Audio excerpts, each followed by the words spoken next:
আসসালামু আলাইকুম। প্রবাস তথ্য কেন্দ্রের নতুন একটি পর্বে আপনাদের সকলকে স্বাগত জানাচ্ছি। মিরাজ হোসেন গাজী।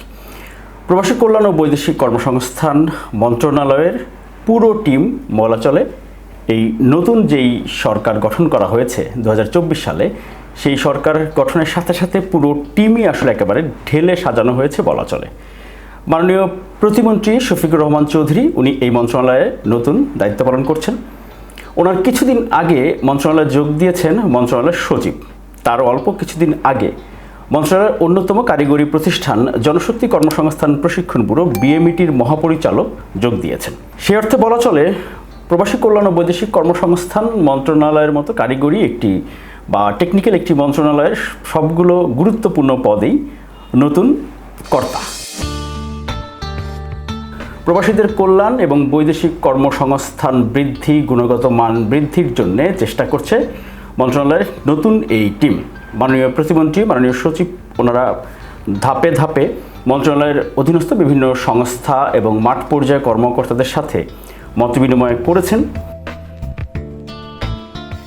এই সেক্টরের গুরুত্বপূর্ণ স্টেক হোল্ডার অর্থাৎ বায়রা নেতৃবৃন্দের সাথেও বৈঠক করেছেন একাধিকবার।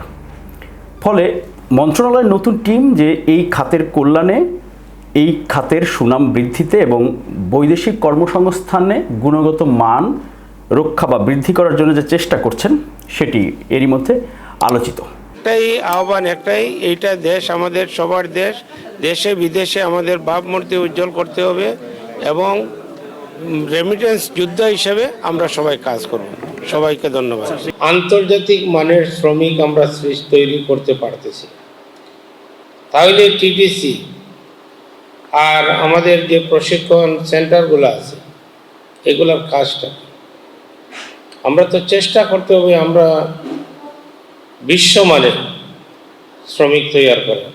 যে আমরা একবারে সমস্ত জনবল চাইলেই পাওয়া যাবে না, বাজেট চাইলেই পাওয়া যাবে না, কিন্তু আমরা আমাদের কারিকুলামের কোথায় দুর্বলতা আছে সেইটুকু তো আমরা নিজেরা বের করে পারি, সেইটুকু আমরা অ্যাসেসমেন্ট করতে পারি এবং সেইখানে কি ইমপ্রুভমেন্ট করতে পারি সেইটা কিন্তু আমাদের হাতে আছে। এবং প্রবাসী কল্যাণ প্রতিমন্ত্রী বিভিন্ন অনুষ্ঠানে এই গেল 4 মাসে যেই প্রোগ্রামগুলো উনি করেছেন সেখানে বিভিন্ন সময়ে কর্মকর্তাদের দায়িত্বশীল আচরণ, আন্তরিক সেবা নিশ্চিত করা, একই সাথে ঘন্টা না মেপে কাজের মনোযোগ দেওয়ার দিকে উনি বারবারই গুরুত্ব দিয়েছেন। মনে করেন যে আমাদের একটা ডিউটি আছে, এখানে আসলাম, বসলাম, চা নাস্তা খাইলাম, 5টা বাজলো, আবার বাড়িতে চলে গেলাম। সেই মন মানসিকতার পরিবর্তন করতে হবে। আসলে প্রবাসী কল্যাণ ও বৈদেশিক কর্মসংস্থান দুটি নাম, একটি হচ্ছে প্রবাসীদের কল্যাণ আর একটি বৈদেশিক কর্মসংস্থান। এই জায়গাতে আসলে কোনটি বড় সমস্যা? বৈদেশিক কর্মসংস্থানের সংখ্যা বাড়ানো নাকি প্রবাসীদের কল্যাণ? প্রবাসীদের কল্যাণের সাথে যুক্ত হচ্ছে প্রবাসীদের নিরাপদ বা কর্মীদের নিরাপদ কর্মপরিবেশ নিশ্চিত করা। তাহলেই তারা সেখানে কাজ পাবে, গন্তব্য দেশে গিয়ে কাজ পেলে তারা বেতন পাবে, বেতন পেলে দেশে রেমিটেন্স প্রবাহ বাড়বে। এজন্য প্রশিক্ষিত কর্মী তৈরি যেমনি বড় চ্যালেঞ্জ, বছরের পর বছর এই বিষয়ে উদ্যোগ নেওয়া হয়, কিন্তু সেটি আসলে কার্যকর সেভাবে হয় না।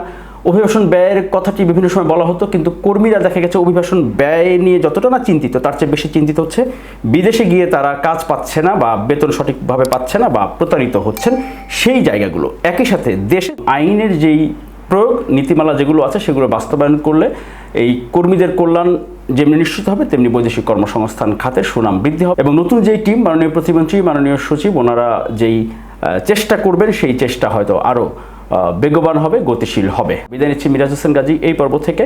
আল্লাহ হাফেজ। আপনি কি বৈধভাবে কর্মী হিসেবে বিদেশে যেতে চান? আপনি কি রেমিটেন্স যোদ্ধা হিসেবে প্রবাস জীবনযাপন করছেন?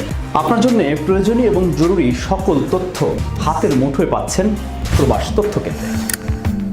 প্রবাস তথ্য কেন্দ্র ইউটিউব চ্যানেল, এরই মধ্যে 10 লাখের বেশি সদস্যের বিশাল একটি পরিবার আমরা এখন